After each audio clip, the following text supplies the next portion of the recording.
dari T1 masuk ke U, dari T2 masuk ke P, dari T3 masuk ke. Oke teman-teman, di sini saya akan membahas bagaimana cara merakit rangkaian dasar kontaktor. Sebenarnya sudah saya bahas juga di video sebelumnya untuk praktiknya ya. Tetapi ada yang request tolong dibikinkan untuk simulasinya supaya lebih jelas untuk pemasangan ke kabelnya. Oke, jadi di sini saya akan buatkan bagaimana cara pemasangan kabel di rangkaian dasar ini. Karena rangkaian dasar ini sangat penting sekali. Jika teman-teman ingin melakukan interview di perusahaan-perusahaan pasti banyak ditanya kayak gini teman-teman. Bagaimana untuk rangkaian dasar kontaktornya, untuk cara kerja kontaktornya, dan untuk pemasangan ke motor listriknya. Pasti sering sekali ditanya kayak gitu.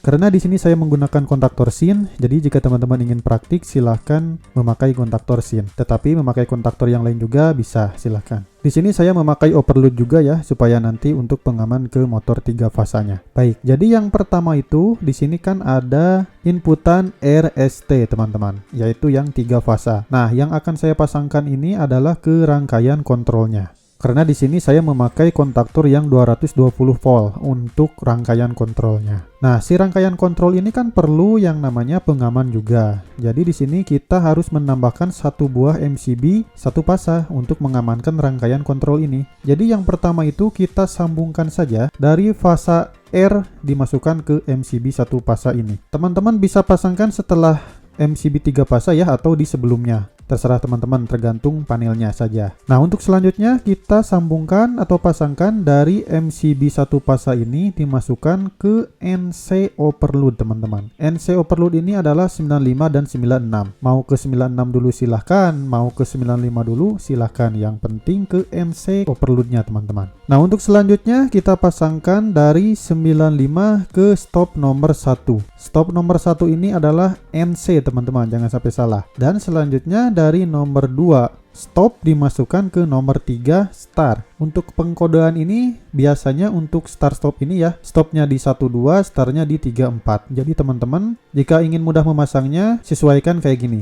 berarti dari 2 ke 3. Selanjutnya dari 4 star ini disambungkan ke A2 kontaktor. Nah, di sini karena kontaktor ini adalah AC, maka teman-teman bisa dari 4 ini ke A2 dulu atau ke A1 dulu, bisa dibulak-balik, terserah teman-teman. Dan selanjutnya dari A1 masuk ke netral. Nah, disinilah fungsi dari A1 A2, yaitu ke koilnya. Ini bisa bolak-balik, mau ke A2 dulu silahkan, mau ke A1 dulu silahkan, tergantung teman-teman dan tergantung panelnya biasanya. Nah, sekarang kita akan pasangkan yang paling utama, yaitu penguncinya teman-teman. Jika tidak memasang pengunci, maka nanti kontaktor ini tidak akan kerja atau akan cetrak-cetrek istilahnya mah. Jadi di sini wajib memakai pengunci. Nah, untuk penguncinya itu kita harus pasangkan dari startnya, yaitu dari 34 masuk ke 13 14. Oke, saya pasangkan dulu, lihat. Nah, dari 3 ke 13 dan dari 4 ke 14. Nah, harus kayak gini teman-teman. Kita juga bisa ngambil dari 2 stop. Kenapa bisa ngambil dari sini? Karena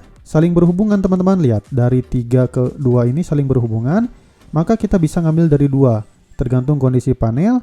Lalu kita ambilkan ke 13 dan dari 4 masukkan ke 14. Nah, ini adalah sistem penguncinya teman-teman, wajib dipasang, tidak boleh lupa. Karena kita memakai push button, maka wajib memakai pengunci. Nah, sekarang saya akan pasangkan pilot lampnya atau indikator lampunya. Yang warna merah ini indikator stop, yang hijau ini indikator start, dan yang warna oranye ini adalah indikator bila terjadi overload teman-teman. Saya akan pasangkan dulu yang indikator startnya, yaitu yang warna hijau. Pasangkannya di mana? Pasangkan saja dari A2 langsung ke indikator lampu, dan dari indikator lampu masuk ke netral. Maka nanti ketika start, si pilot lamp ini akan menyala untuk posisi startnya. Dan sekarang akan saya pasangkan ke stopnya atau indikator stop. Berarti kita pasangkannya dari 95 saja teman-teman. Dari sini lihat. Jumperkan dari 95 dimasukkan ke NC kontaktor yang nomor 22. Teman-teman bisa bolak-balik, mau ke 21 dulu silahkan, mau ke 22 dulu silahkan. Yang penting ke NC-nya teman-teman. Kalau pengunci tadi kan di NO, Nah, kalau untuk indikator lampu di NC. Lalu keluaran dari NC yang nomor 21 ini dimasukkan ke stop teman-teman. Dan dari stop digabungkan saja antar netral dengan pilot lamp yang lain.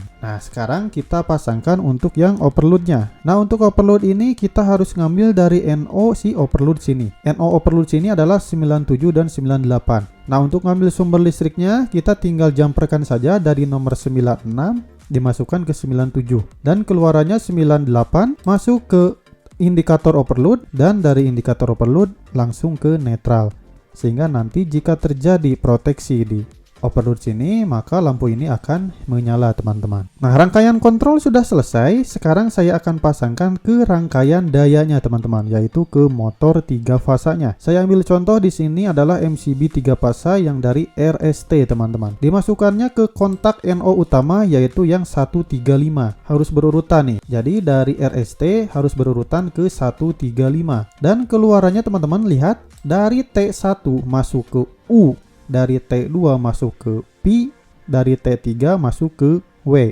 Biasanya di motor 3 fasa ini selalu kayak gini ya untuk pengkodeannya. UPW XYZ. Atau bisa juga U1, P1 dan W1 dan U2, P2 dan W2. Tetapi lebih simpelnya kayak gini saja. Dan untuk rangkaian dual starter ini biasanya di motor 3 fasanya menggunakan hubungan bintang teman-teman. Nah, jadi segitu teman-teman untuk pemasangan rangkaian dasar kontaktor atau dual starter juga ya. Bisa disebut juga self holding juga. Yang paling sering ditanyain ketika kita interview kerja, ketika kita mau uji kompetensi juga sering ditanyain cara kerja kontaktornya kayak gini. Jika teman-teman sudah memahami kayak gini, ya pasti teman-teman akan gampang sekali untuk merakit kontaktor-kontaktor yang lain. Ini adalah dasar sekali yang paling utama dan yang paling harus teman-teman pelajari. Oke, jadi segitu untuk pembahasan kali ini. Mudah-mudahan bermanfaat. Silahkan ditanyakan di komentar jika ada yang perlu ditanyakan. Ditunggu untuk video saya yang selanjutnya.